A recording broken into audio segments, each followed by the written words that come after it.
اللہ کے عذاب سے بچنا چاہتے ہیں تو ہمیں دوسروں کی فکر کرنی، ہمیں اپنے عزیز و اقارب کی فکر کرنی ہوگی،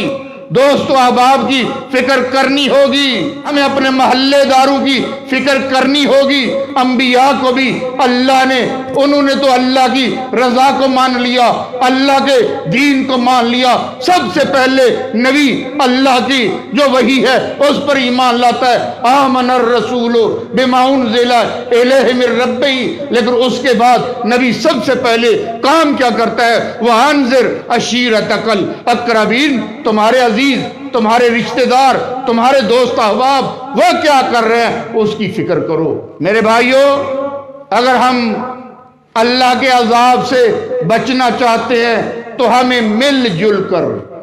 اکیلا بندہ کچھ نہیں کر سکتا،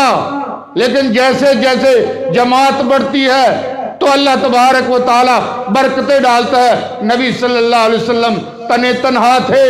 آپ صلی اللہ علیہ وسلم کے ساتھ کیا سلوک ہوا؟ آپ کو کاہن بھی کہا گیا، آپ کو ساحر بھی کہا گیا، آپ کو مجنون بھی کہا گیا، نعوذ باللہ آپ کو مذمم بھی کہا گیا، آپ پہ پتھروں کی بارش بھی کی گئی، آپ کو لہان بھی کیا گیا، اور جب آپ کے ساتھ چند ساتھی ملے، ان کے ساتھ آل یاسر کے ساتھ کیا ہوا، حضرت بلال کے ساتھ کیا ہوا، حضرت خبیب کے ساتھ کیا ہوا، حضرت صہیب کے ساتھ کیا ہوا، وہ جو ہے سب کچھ ہوا۔ لیکن جب اجتماعیت قائم ہوتی گئی، ساتھ ملتے گئے، ایک وقت آیا کہ وہ لوگ جو آپ صلی اللہ علیہ وسلم کو اور صحابہ کو ستانے والے تھے، ہاتھ باندھے آپ کے سامنے کھڑے ہیں، اور آپ نے کہا لا تثریب علیکم اليوم۔ یہ اجتماعیت کی برکت ہے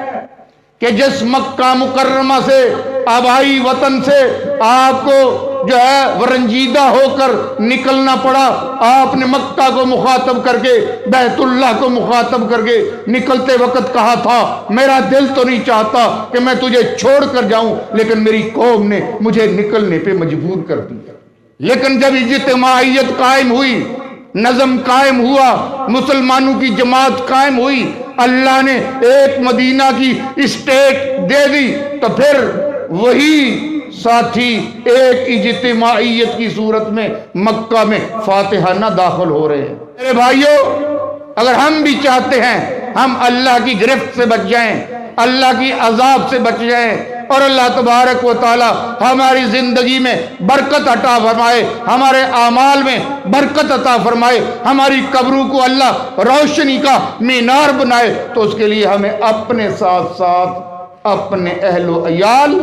اپنے عزیز و اقارب، اپنے دوست احباب، اپنے محلے دار، ان کی بھی اصلاح کا بیڑا اٹھانا چاہیے، اور وہ اسی وقت ہوگا جب ہم آپس میں ملیں گے۔ اکبر فرد قائم ربط ملت سے ہے، تنہا کچھ نہیں، موج ہے دریا میں، بیرون دریا کچھ نہیں۔ آئیے مل کے قافلہ بنتے ہیں، اکیلا ہی چلا تھا جان بے منزل، لوگ ملتے گئے اور قافلہ بنتا گیا۔